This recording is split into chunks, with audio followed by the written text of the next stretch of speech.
Hey everyone, and welcome to this new video. In this video, I want to show you how to hack a power outlet so that it is not only smart, but also equipped with a completely custom operating system, allowing you to control which data comes in, which goes out, which protocols you use to manage it, and much more. All the details and how it works will be after the intro. Enjoy. The whole topic started some time ago. I already made a video about it, specifically with this power strip here. I will link the video again up here. And this is a smart power strip from Acme.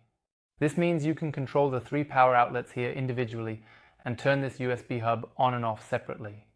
The downside is that the whole thing is equipped with their own software, which is also an advantage because it is backed by a huge Chinese company, namely Tuja, that ultimately sells all these power strips. This is a German manufacturer that essentially purchases the whole thing and then resells it. There is also a project that was published by some cool people on GitHub. With this, you can hack this power strip using a Raspberry Pi. To do this, you set up your Raspberry Pi as usual, then install Git and clone the project. Then you install the external libraries and can basically start the entire program.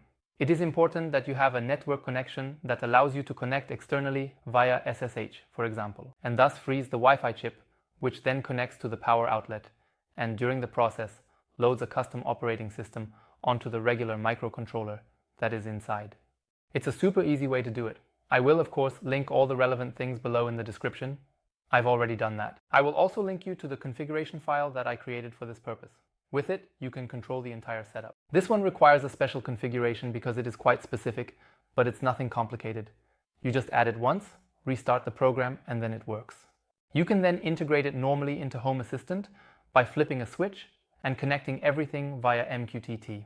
Through MQTT, everything is sent to Home Assistant, automatically integrated, and you have no more issues controlling the whole thing remotely. Recently, the company Acme approached me and said, "Hey, take a look. We have a slightly larger version of this power strip." And I thought it looked really cool from the very beginning. They didn't have it available back then, so I just took the smaller version. But now I thought, hey, it would be a cool thing to show you how to install it all by yourself, and I'm just using this power strip here to do it. I had them sent to me to try it all out, and it didn't work. Why? Unfortunately, they are now using a newer version from the Chinese manufacturer Tuja, and they have since fixed the security vulnerability that allowed the operating system to be flashed via the Raspberry Pi. That means with this power strip, I couldn't do anything further here. I tried to do it in a video, but it didn't work out, and I need to come up with something else. I had already considered abandoning the video idea here, but I thought it would be really cool to demonstrate it to you, and I wondered how else I could achieve that. There is actually another way, because behind it is still the same microcontroller as this one, just with different software that prevents it from working. What you can do is desolder this microcontroller.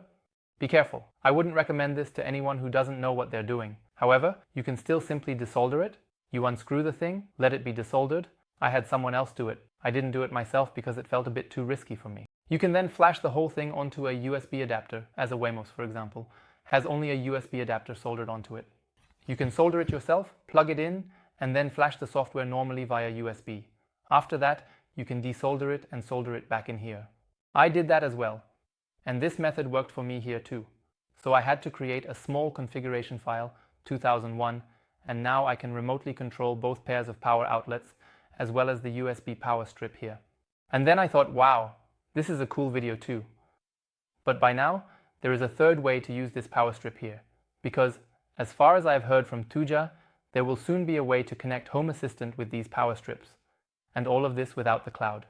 This means that they should receive a local interface through a software update, which will hopefully come soon, and with this interface, it should then be possible to communicate directly with the power strips. Unfortunately, the whole thing is still in beta and not available, which means I can't show you yet if it will come, when it will come, and whether it will even work. I can announce it here in this video, and of course tell you that if you would like me to make an extra video showing you how it all works, since that is ultimately the easiest step, you should let me know in the comments. I will wait until the version is completely released, and then I will show you how it all works. So far, there are only these 2 ways to do it through your own software. Otherwise, you can of course use the Tria cloud if you wish.